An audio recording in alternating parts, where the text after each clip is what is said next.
تمكنت عناصر الشرطة بولاية أمن الدار البيضاء مساء اليوم السبت 8 أبريل الجاري من توقيف المشتبه فيه المتورط في قتل سيدة باستخدام السلاح الأبيض والتمثيل بجثتها. وأفاد بلاغ لمديرية الأمن الوطني أنه تم توقيف المشتبه فيه البالغ من العمر 43 سنة بحي المكانسة بمدينة الدار البيضاء، وذلك بعدما كشفت الأبحاث الميدانية والخبرات التقنية أنه المتورط في قتل سيدة تبلغ من العمر 37 سنة وإخفاء جثتها داخل ثلاجة بأحد المنازل بمنطقة ابن مسيك بمدينة الدار البيضاء.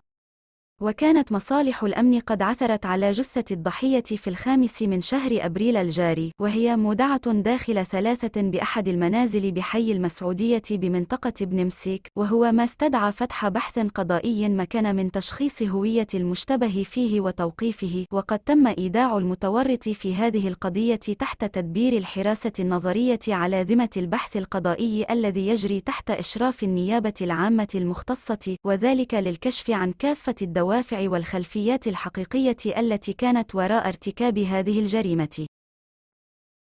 لا تنسوا الاعجاب بالفيديو والاشتراك في القناة.